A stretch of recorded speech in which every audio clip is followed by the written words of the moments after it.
الحمد لله رب العالمين، والصلاة والسلام على أطهر خلق الله أجمعين سيدنا محمد صلى الله عليه وسلم.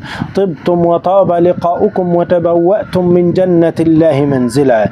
إذا رأى الشخص أنه يأكل لحم الضب في المنام علام أنه يتطبع بأطباع أهل الشر في الحياة، والله أعلى وأعلم. إذا رأى الشخص أن الضب عضه في المنام علام أن هناك إنسان مخادع ومؤذي ينال منه كثيرا الأيام القادمة. إذا استطاع الشخص أن يهرب من الضب في المنام علامة أن هذا الشخص سوف يهرب من المشاكل والمشاحنات في الحياة، والله أعلى وأعلم.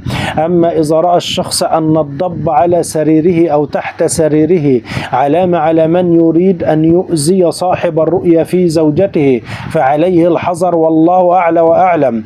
إذا رأت البنت العزباء الضب في بيتها علامة على من يريد أن يوقع هذه البنت في الخطيئة، فعليها الحذر من تصرفاتها، والله أعلى وأعلم.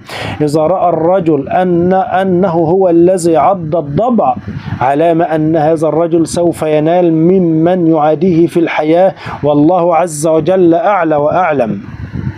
قتل الضب في المنام علامة على انتهاء المشاحنات والمشاكل من الحياة، والله عز وجل أعلى وأعلم.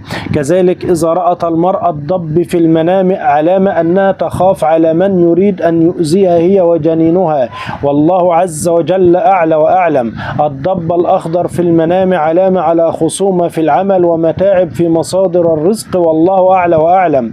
أما رؤية الضب الأصفر علامة على العين والحسد الذي يصاب بها صاحب الرؤيا، وفي بعض التفاسير يدل الضب الأصفر على الهم والحزن أو المرض، والله عز وجل أعلى وأعلم.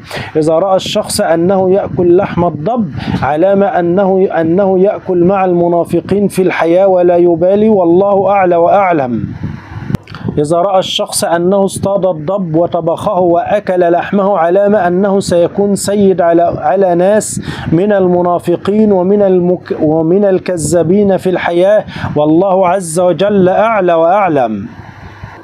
إذا رأى الشخص أن الضب ضربه بذيله في المنام علامة على ضرر يحدث له، ولكنه لا يستطيع أن يعرف مصدر هذا الضرر، والله سبحانه وتعالى أعلى وأعلم. روى الإمام مسلم أن النبي صلى الله عليه وسلم قال: من قال حين يصبح وحين يمسي سبحان الله وبحمده 100 مرة لم يأتي أحد يوم القيامة بأفضل مما جاء به إلا أحد قال مثل ما قال أو زاد عليه. صحيح مسلم. وقال النبي صلى الله عليه وسلم: من قال حين يصبح وحين يمسي 3 مرات بسم الله الذي لا يضر مع اسمه شيء في الأرض ولا في السماء وهو السميع العليم لم تصبه فجأة بلاء حتى يمسي، ومن قالها حين يمسي 3 مرات لم تصبه فجأة بلاء حتى يصبح. الحديث رواه الإمام النسائي.